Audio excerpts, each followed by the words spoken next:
City Skylines 2 is just around the corner. Some reckon it might be the dark horse of the year, but after watching the marketing videos, I've got myself sitting on the fence with splinters up my arsehole deciding whether City Skylines 2 can actually live up to the high expectations. So go grab yourself a cuppa and let's have a mass debate about whether City Skylines 2 is the follow-up that we're all gagging for, or if it's just City Skylines 1.5 in disguise. So let's start with the good stuff that has me all excited. The first positive change in City Skylines 2 is around the area of utilities and how you go about building them. Remember in City Skylines it was a right pain in the arse laying down electricity, water and sewage pipes to give coverage to little Johnny's house. You'd end up with spaghetti pipes and wires all over the gaff, making your city look like a dog's breakfast. Well, those clever sods have sorted that out, because in City Skylines 2 everything runs through the road systems, meaning it's easier than ever to transport little Johnny's shit from his bog direct to the beauty of the ocean. Likewise, major power lines now connect to transformers to carry high voltages, but once these are connected into your road system, your city will be raring to grow. You also have the option of importing power from an outer city, so you don't need to worry about building a power station early on and wasting hard-earned cash and doing all the micromanaging nonsense. A small but bloody useful change. Now, my second big tick in the box is that stuff that used to be DLC is now coming as standard in the base game. We're talking about proper weather systems with snow causing chaos on the streets. Snowplows come out in force as they roam about in their fleets to lessen the impact of the white stuff. And let's not forget extreme weather events like big freezes and tornadoes will also give you plenty to think about. Seasons are in full flow in City Skylines 2, and this has the advantage of giving you time to prep for the chaos that ensues. Good on Paradox Interactive for not being greedy buggers here, and it gives me hope that the DLC they do roll out will be a little bit more exotic now that the basics are covered. But the Reggie love train don't stop there. The next bit that's got me wetter than a dolphin's arsehole is how they've revamped the way you unlock buildings. See, in the past you'd hit a population milestone and the game would just chuck new stuff at you, such as a bigger and better police station. But in City Skylines 2, not only is the size of the population a milestone,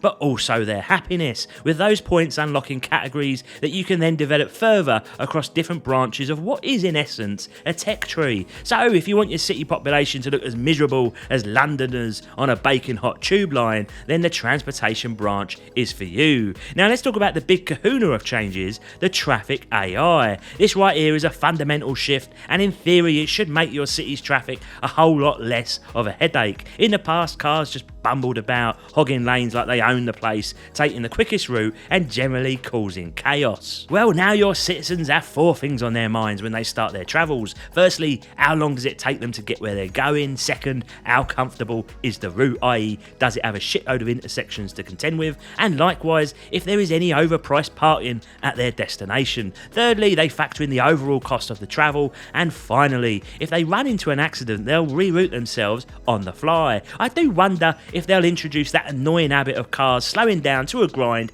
to take a good look at a car crash on the other side of the Poxy freeway. Those people are the bloody pits of society. I'm sure there'll be some teething problems around the traffic AI, but it's a far more realistic take on how folks move around a city compared to the gibberish we've had before, and it seems here that we can actually make meaningful changes to any issues that arise. Now, I've been singing praises of City Skylines 2, but let's not sweep any concerns under the rug either. I just can't help get rid of this nagging feeling like I've forgotten to take the bin out and I know the wife is going to murder me for it. Fundamentally, City Skylines 2 doesn't seem like that much of an upgrade graphically. I know, it's still in beta and things can change, and yes, I get it, graphics aren't everything. Gameplay reigns supreme, and I'm the first to bang that drum on all the games that I review here. Those are all valid counter-arguments, but here's the deal. When a game has been out for nearly 9 years, you tend to expect a bit more eye candy for the sequel this late into the development, especially in a game where the beauty of your city is a big part of its appeal. And let's put some meat on the bone, shall we? Take a gander at this video by YouTuber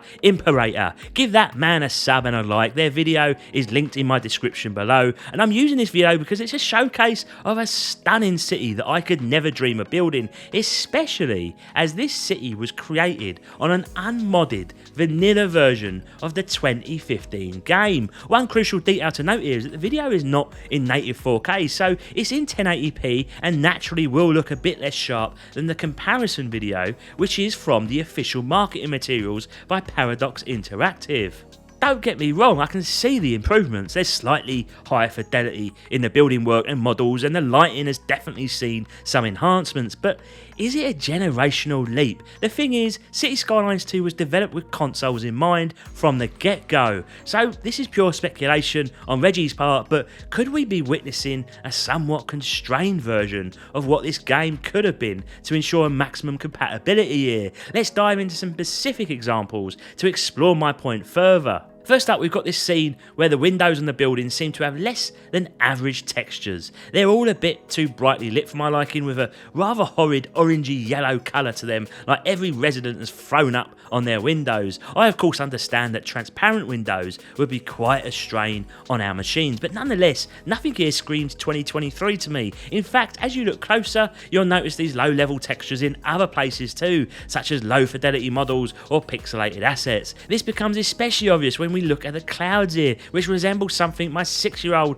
would draw, and I wouldn't even put that on the fridge. The same level of blur also creeps into the grass, which is prominently displayed in all of their videos, and I must admit, it's making me somewhat nervous that we don't really have anything exciting that really pops out graphically. This blurriness extends to the shadows as well, where they exhibit some terrible flickering, and just generally it looks unimpressive. However, it's not just the graphical features that have me concerned, but the optimization as well. We're already seeing some major stutters in this game, and that includes the most recent videos released by content creators. What's even more concerning is that no one here seems to be addressing this issue or talking about it. The camera panning around the cities in particular looks incredibly stuttery, and take a look at the cars moving at the bottom during this pop-up menu. They all lag about the place as if a dial-up modem is running their engines. Now, I could sit here all day, lads, and I could go frame by frame of each video and pick it apart like you would a scab on your elbow, but I don't want to be a total twat about it. Let's not forget, this is a beta, innit? And here I am, a humble YouTuber with a few thousand of you lovely folks joining me on this amazing journey as we have some banter to pass the day. This, at the end of the day, is just an opinion piece on a game I've not even touched, so everything I'm saying should be taken with a pinch of salt, and the comment section is going to have a field day arguing against me. So why am I piping up, you ask? Well, because this ain't just an alpha, it's a proper beta, and these press builds, they ain't the final release, but they sure as apples and pears give us a taste of what's going to come to market in just mere weeks. For me, there are simply too many issues here to be fixed on the graphical front in the short time frame that we have left. Now let's bring in another game here that it reminds me of, which is Kerbal Space Program 2. That one had a huge marketing push, but the marketing videos also showed a poorly optimized game, a stuttery mess that never should have seen the light of day, even in early access. But we were told it's just a beta, so fear not. The difference here then is that Paradox Interactive's going full-blown launch, so my expectations, they're up there, higher than those shitty clouds that they've made, but Paradox seem confident they'll sharpen things up